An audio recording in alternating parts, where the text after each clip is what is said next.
Hello students, कैसे हैं आप सब लोग। I hope you are doing well. हमने अभी तक लाइफ प्रोसेसेस में 2 पार्ट पढ़ लिए हैं। पहला पार्ट कौन सा था? Nutrition, and second one is respiration. आज की क्लास में हम बात करेंगे ट्रांसपोर्टेशन के बारे में। न्यूट्रिशन में हमने देखा था कि फूड कैसे बनता है। अलग अलग मोड्स होते हैं। प्लांट्स हैं वो अपना न्यूट्रिशन अलग तरीके से लेते हैं, एनिमल्स अपना न्यूट्रिशन अलग तरीके से लेते हैं। देन जो फूड है उस फूड से एनर्जी का रिलीज़ होना, उस प्रोसेस को हमने बोला था respiration, the process of release of energy. ठीक है, by the breakdown of food. ठीक है, उसको हमने क्या बोला था? रेस्पिरेशन। अलग अलग टाइप्स पढ़े थे हमने रेस्पिरेशन के। देन हमने मैकेनिज्म ऑफ ब्रीथिंग भी देखा था। रेस्पिरेशन और ब्रीथिंग में डिफरेंसेस भी देखे थे।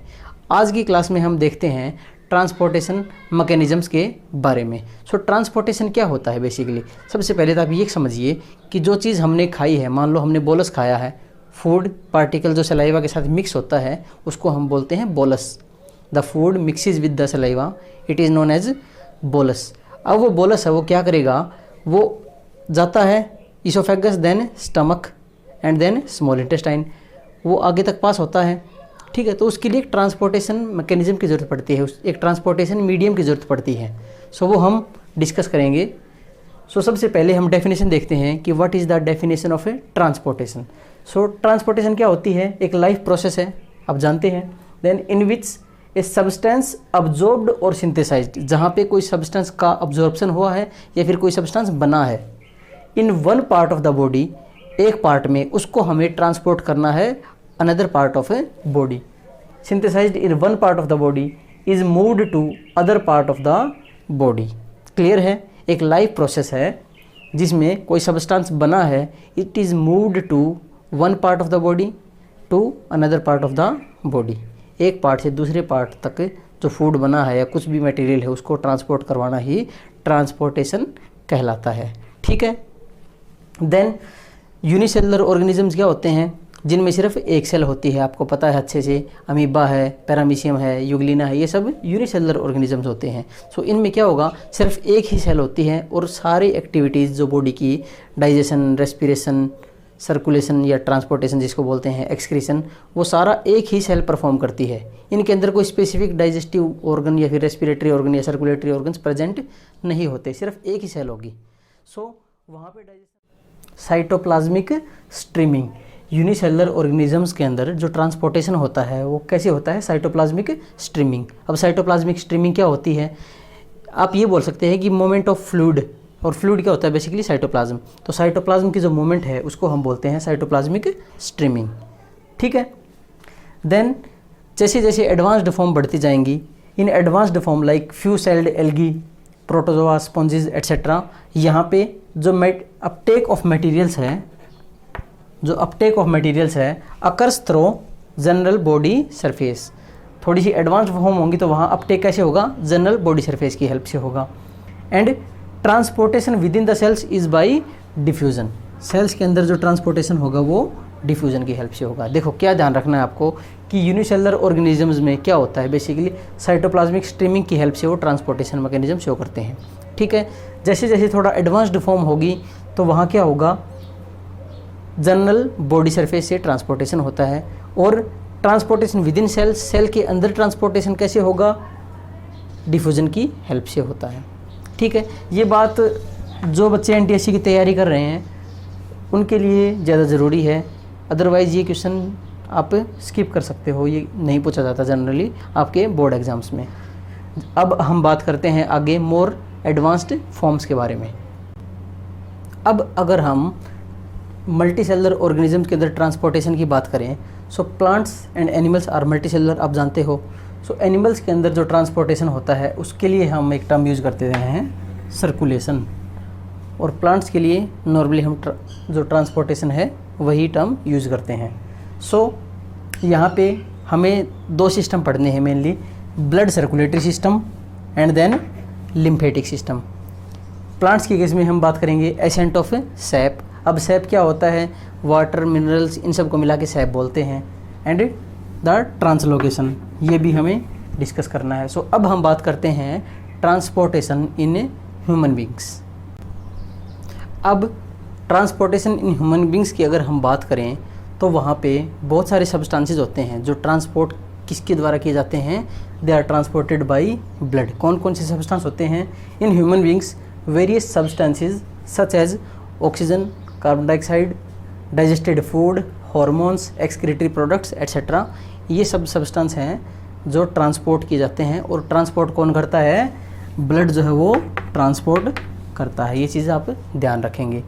देन ब्लड सर्कुलेटरी सिस्टम के बारे में जब हम बात करें तो उसके मेनली 3 कंपोनेंट्स होते हैं। उसमें हमें 3 चीज़ें देखनी है। क्या क्या, ब्लड जो कि रेड कलर का होता है। रेड कलर का क्यों होता है आगे हम देखेंगे, because of presence of haemoglobin.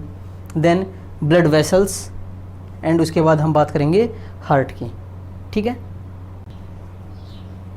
अब हम ब्लड के बारे में बात करेंगे। सो ब्लड आप जानते हैं कि एक फ्लूइड कनेक्टिव टिश्यू होता है। देन अगर हम इसको आगे डिटेल में देखें, सो बेसिकली 2 कंपोनेंट होते हैं ब्लड के। एक तो प्लाज्मा जो स्ट्रो कलर्ड का होता है, जिसकी कंपोजिशन होती है 55%। ये भी आपको ध्यान रखना है, ये काफ़ी इंपॉर्टेंट है कि प्लाज्मा ज़्यादा अमाउंट में होता है या फिर जो ब्लड सेल्स हैं वो। ठीक है, और एक होती हैं ब्लड सेल्स जो होती हैं 45%।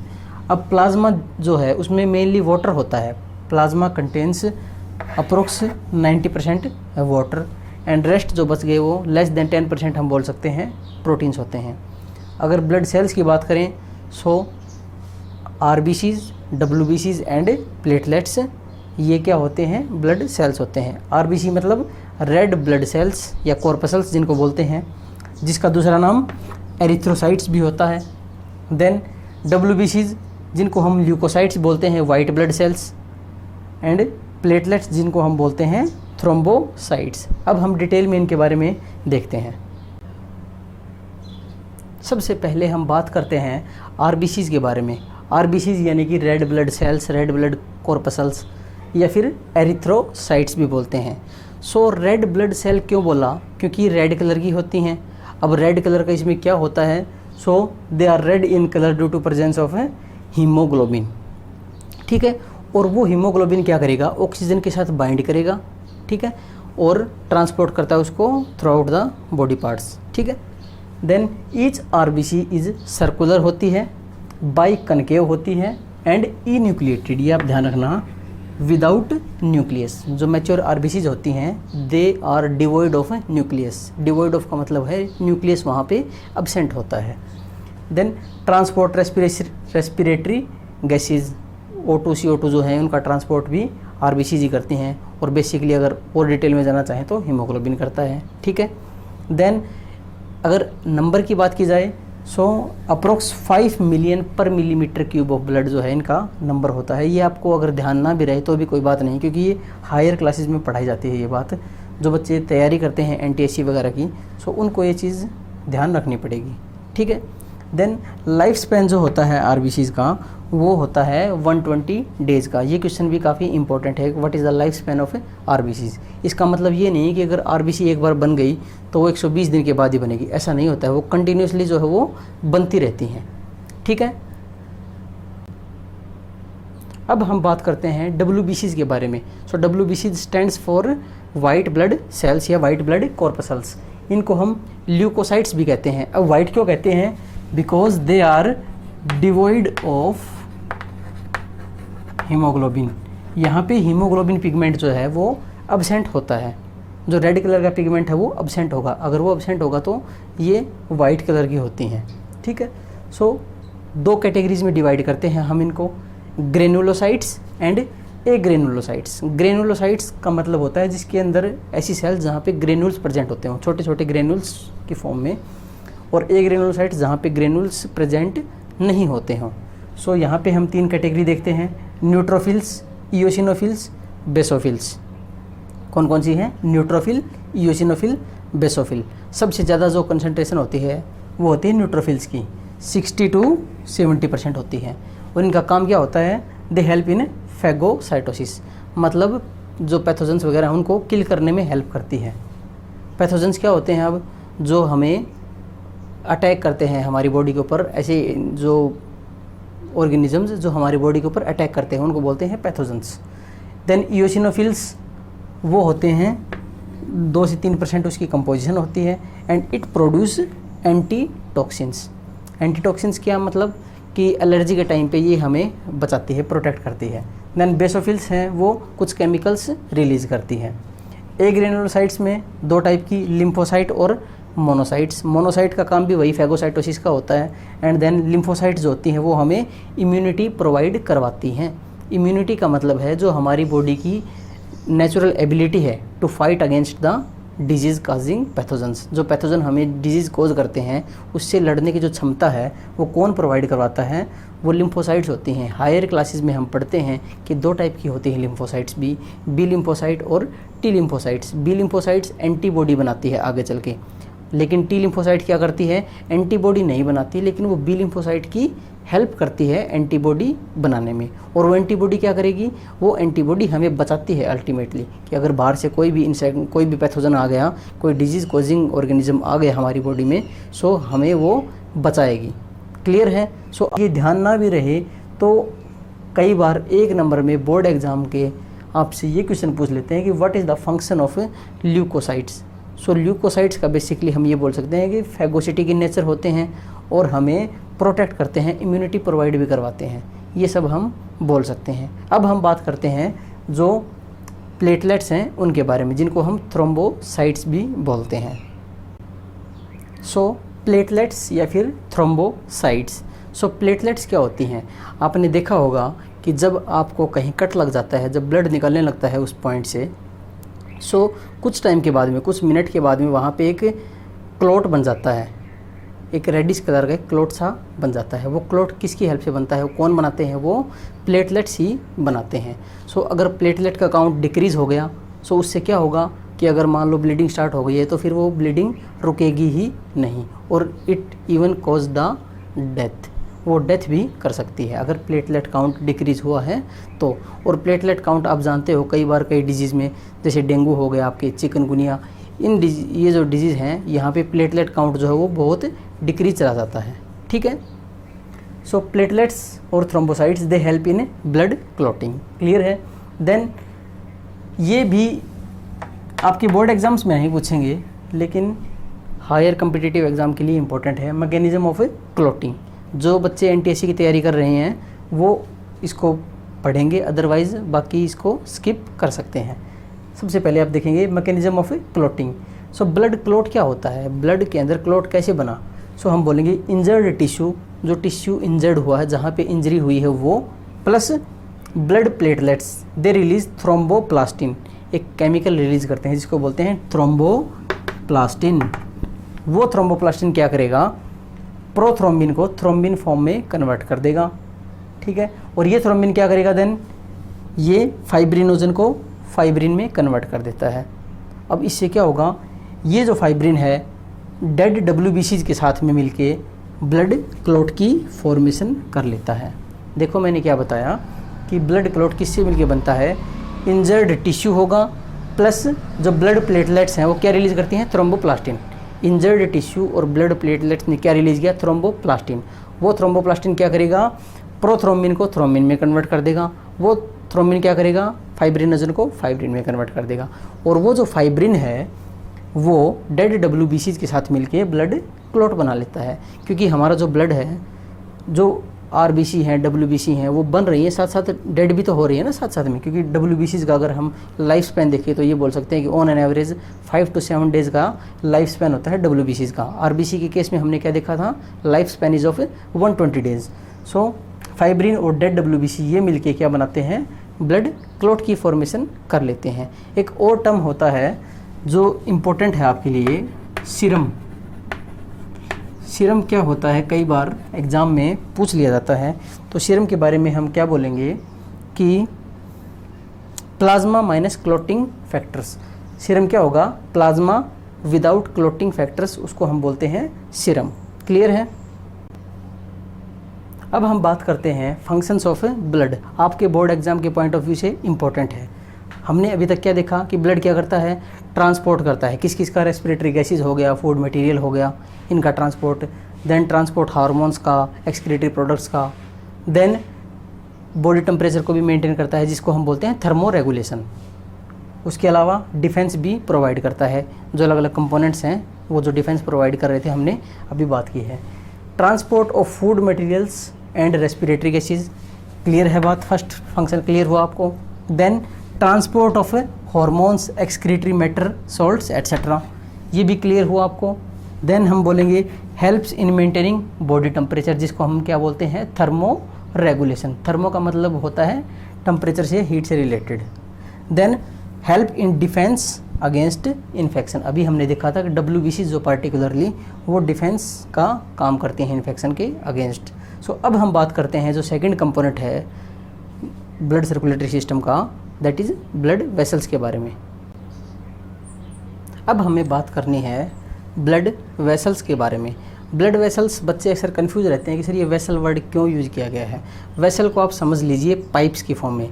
जैसे हमारे घर में जो पाइप होती है वो किसके लिए, वाटर को, ऊपर अगर मान लो ऊपर टंकी है सो पाइप ही सारा सप्लाई कर रही है वाटर को, ठीक है। ऐसे ही वेसल्स जो हैं वो ब्लड की सप्लाई करती हैं, ठीक है। कौन कौन सी वेसल्स हैं बेसिकली हमें पढ़नी है, आर्टरीज, वेन्स एंड कैपिलरीज। अब पहली बात करते हैं आर्टरीज़ की। आर्टरीज़ जो होती हैं, अगर हम हमारे हाथ को देखें तो आर्टरीज़ को हम ऊपर से नहीं देख सकते, because arteries are deeply situated in the body. Arteries होती हैं वो नीचे होती हैं, जो ऊपर आपको ग्रीन ग्रीन कलर की दिख रही हैं ये वेन्स होती हैं बेसिकली, ठीक है। और आर्टरी क्या करती हैं, they carry blood from heart to various organs of the body. बहुत बहुत इम्पोर्टेंट पॉइंट है ये, आपको ध्यान रखना है, बहुत ज़्यादा बार पूछा जा चुका है ये क्वेश्चन कि आर्टरीज क्या करती हैं। Arteries carry blood from heart to various organs of the body. इसको याद करने के लिए एक सिंपल सी ट्रिक बता देता हूँ आपको। ए से आर्टरीज एंड ए से अवे फ्रॉम हार्ट, ठीक है। दे कैरी ब्लड, हम इसको ये भी बोल सकते हैं अवे फ्रॉम हार्ट, हार्ट से दूर लेके जाते हैं ये ब्लड को, ठीक है। तो वेंस क्या करेंगी, वेंस इसके ऑपोजिट काम करती हैं, वेंस टुवर्ड्स द हार्ट लेके जाती हैं। क्लियर है बात, arteries carry blood away from the heart, और कहाँ लेके जाएंगी, बॉडी पार्ट्स को लेके जाएगी, ठीक है। देन आर्टरीज कैसा ब्लड कैरी करती हैं, दे कैरी ऑक्सीजनेटेड ब्लड। आगे हम बात करेंगे जब हार्ट का स्ट्रक्चर के बारे में पढ़ेंगे कि दो टाइप के ब्लड होते हैं, जिसमें ऑक्सीजन प्रेजेंट हो वो ऑक्सीजनेटेड ब्लड होता है, और जिसमें ऑक्सीजन प्रेजेंट ना हो, CO2 प्रेजेंट हो, वो डीऑक्सीजनेटेड ब्लड होता है। सो आर्टरीज कैरी ऑक्सीजनेटेड ब्लड, वो ब्लड कैरी करती हैं जिसमें ऑक्सीजन होती हो। एक्सेप्ट, ये चीज़ आपको ध्यान रखनी है, एक एक्सेप्शन है पल्मोनरी आर्टरी। वो क्या करती है, it carries deoxygenated blood. Clear है, artery carry oxygenated blood except pulmonary artery. ये पल्मोनरी आर्टरी कैसा ब्लड कैरी करती है, डीऑक्सीजनेटेड ब्लड। क्लियर है बात, ये दोनों बहुत बहुत इंपॉर्टेंट पॉइंट है, आपको ध्यान रखना है। देन अगर कोई चीज़ नीचे प्रेजेंट है so pressure of blood is high. Obvious सी बात है कि प्रेशर कैसा होगा, यहाँ पे हाई होगा, और उस हाई प्रेशर की वजह से क्या होगा, they have thick muscular elastic walls and they do not have valves. उनकी जो वाल हैं, उनकी जो वॉल होती हैं वो थिक होती हैं, मस्कुलर होती हैं। किस वजह से, क्योंकि वो बहुत तेज़ी से ब्लड को फ्लो करती हैं, ठीक है। अब हम बात करते हैं वेन्स के बारे में।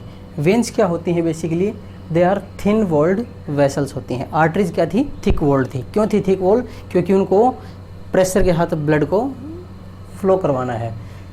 Arteries carry oxygenated blood, veins carry deoxygenated blood. ये पॉइंट आपको ध्यान रखना है, वेन्स कैसा ब्लड कैरी करती हैं, deoxygenated, accept pulmonary vein. Pulmonary vein carries oxygenated blood. Left part of the heart है, आगे हम पढ़ेंगे जब हार्ट का स्ट्रक्चर पढ़ेंगे तो जो लेफ्ट पार्ट है वहाँ पे ऑक्सीजनेटेड ब्लड की सप्लाई होती है, और राइट पार्ट में डीऑक्सीजनेटेड ब्लड की सप्लाई होती है from different body parts to heart. ये कहाँ पे लेके जा रही है, towards the heart. And artery carry blood A to artery, A to away from heart. Clear है बात। Then veins have valves. Veins के अंदर वेल्व्स प्रेजेंट थे, लेकिन आर्टरीज में हमने देखा था कि वहाँ पे वेल्व प्रेजेंट नहीं थे। सो वेल्व होने का मतलब क्या है कि वो ये इंश्योर करते हैं कि जो ब्लड है वो फ्लो करेगा एक डायरेक्शन में सिर्फ, ठीक है। Veins have valves which ensure that the blood flows only in one direction. Clear है बात। देन हम बात करते हैं कैपिलरीज़ के बारे में। कैपिलरीज बहुत फाइन सी ट्यूब्स लाइक स्ट्रक्चर होती हैं, very fine blood vessels occurring at the terminal of, जो कहाँ पे प्रेजेंट होती हैं, आर्टरीज और वेन्स के टर्मिनल पॉइंट्स के ऊपर प्रेजेंट होती हैं, terminals of arteries and veins, ठीक है। देन थिन वॉल्ड होती हैं एंड एक्सट्रीमली नैरो, अभी हमने बता दिया कि बहुत ही नैरो होती हैं ये। So exchange of food materials, gases and waste products between the blood and surrounding cells takes place across their thin wall, उनकी थिन वॉल जो होती है उसके थ्रू ही जो एक्सचेंज है वो होता है। सो ये हमने बताया आर्टरीज, वेन्स और कैपिलरीज के बारे में। सो आपके लिए होमवर्क है कि आप आर्टरीज और वेन्स में डिफरेंस मुझे बताएंगे, ठीक है। इस क्लास में हमें यहीं तक डिस्कस करना है। आप अच्छे से लेक्चर को देखिए, कहीं कोई डाउट होती है तो आप मुझे कमेंट्स में पूछ सकते हैं। टिल देन अच्छे से आप स्टडी करें और चैनल को लाइक, शेयर और सब्सक्राइब ज़्यादा से ज़्यादा करें। Thank you.